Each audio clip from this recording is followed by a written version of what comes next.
Olá, amigos do canal GeoMassa, como é que vocês estão, meus amigos?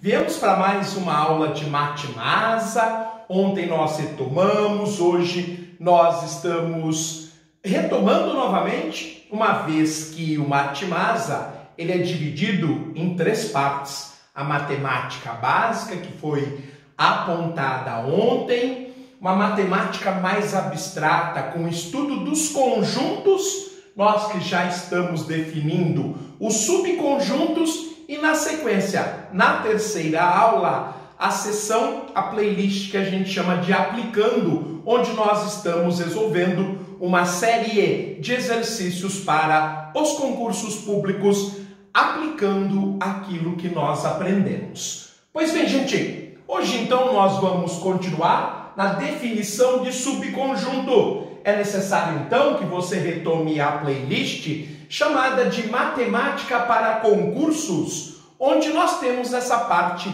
mais de definição. E na aula de hoje nós vamos dar a continuidade. Nós que estávamos aprendendo a representar os subconjuntos a partir dos seus símbolos. Portanto, quando A está contido em B, assim que nós lemos essa expressão matemática em português, A está contido em B, esse contido parece um C com as pernas alongadas. No entanto, quando ele está cortado, como é o caso desta expressão, significa que A não está contido em B.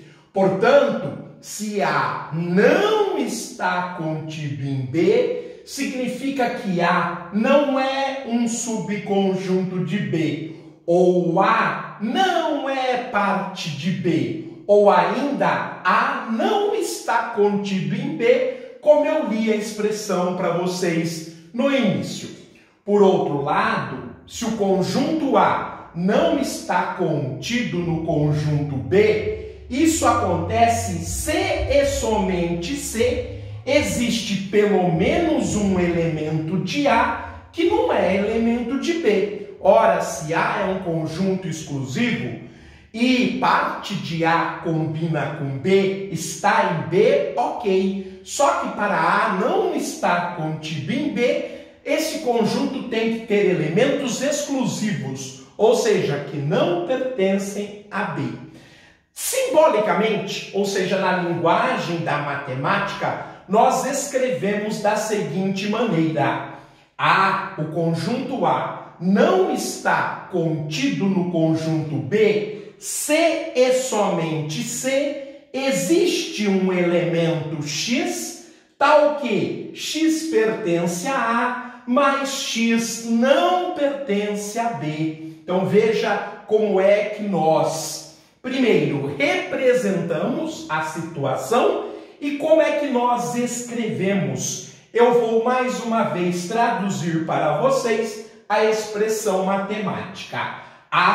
O conjunto A não está contido em B, no conjunto B, se e somente se existe um elemento X, tal que X pertence somente ao conjunto A e X não pertence, não existe no conjunto B.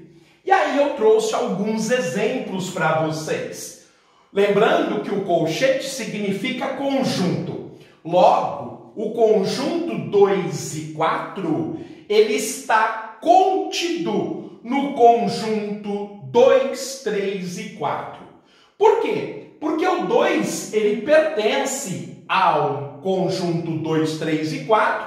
Observem ele iniciando. E o 4 também pertence ao conjunto 2, 3, 4. Olha ele finalizando a representação.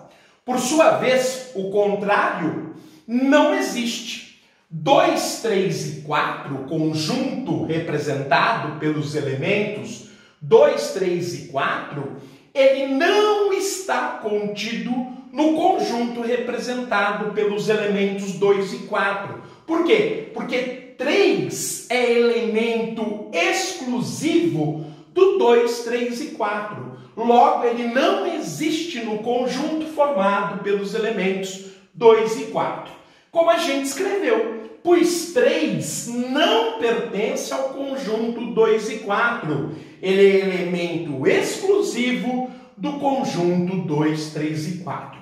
Por último, o último exemplo, o conjunto 5 e 6, ou seja, o conjunto formado pelos elementos 5 e 6, ele está contido no conjunto 5 e 6. Isso é óbvio, né, gente? Os elementos de um conjunto estão contidos nele mesmo. Mas por quê? Porque o elemento 5 pertence ao conjunto formado pelos elementos 5 e 6. E também o 6 pertence ao conjunto formado pelos elementos 5 e 6.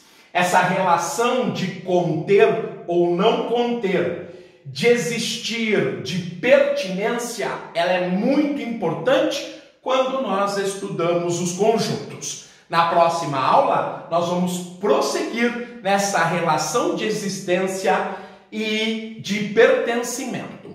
Por hoje, ficamos por aqui. Um forte abraço, fiquem bem e tudo de bom. Continuem acompanhando o seu Matemasa.